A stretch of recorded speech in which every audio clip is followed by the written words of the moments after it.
Merci, Monsieur le ministre. La parole est à Monsieur Jean-Louis Roumégas. Madame la ministre de la Santé, le 30 novembre 2016, le Comité national pour la rénovation de notre politique vaccinale a rendu son rapport. Cette consultation devait répondre au scepticisme croissant des Français, tant il est vrai que la France, berceau de la vaccination avec Pasteur, est devenue le pays le plus méfiant d'Europe. Mais les modalités d'organisation du débat ont été contestées dès le départ. Des soupçons de conflit d'intérêts ont été signalés. Et surtout, les vraies questions ont été occultées, comme celle des adjuvants à base d'aluminium, responsables d'effets secondaires très invalidants, je pense à la myofasciite à macrophage ou la fibromyalgie, ou encore tout simplement l'impossibilité pour les parents de se procurer des vaccins limités aux seules valences obligatoires du DT polio.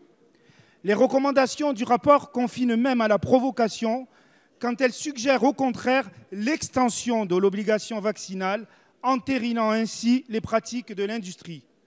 Pour être clair, soulignons qu'on est passé d'un vaccin initial à 6,54 € à 40 € aujourd'hui, intégralement remboursé bien sûr, et encore plus demain. Le comité suggère également d'étendre aux jeunes garçons la vaccination contre le cancer de l'utérus, dont l'intérêt est contesté par les médecins. Ainsi, ce rapport n'a absolument pas tari les inquiétudes des populations, en particulier des parents de jeunes enfants. Les seuls à se frotter les mains sont les laboratoires pharmaceutiques.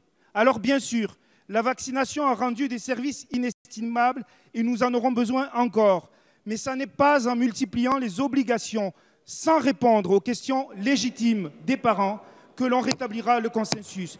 Madame la ministre, vous devez arbitrer aujourd'hui. Je ne peux imaginer que vous laisserez le dernier mot au laboratoire. Merci. La parole est à Madame Marisol Touraine, ministre des Affaires sociales de la Santé. Merci, Monsieur le Président, Mesdames, Messieurs les députés. Monsieur le député Jean-Louis Roumégas, la vaccination est un enjeu majeur de santé publique.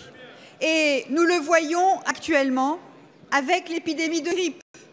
Se vacciner, c'est se protéger et c'est aussi protéger les autres. Et je dois dire que je suis préoccupée de voir le degré de défiance qu'il y a dans notre pays vis-à-vis de la vaccination.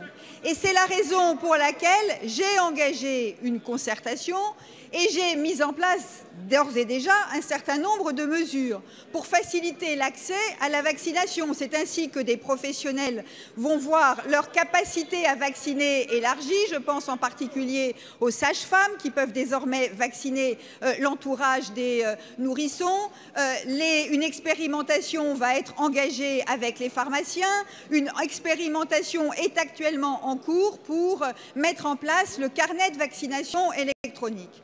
Le professeur Fischer, qui est un médecin unanimement et internationalement reconnu, a mené cette consultation sur la manière de rendre confiance au vaccin.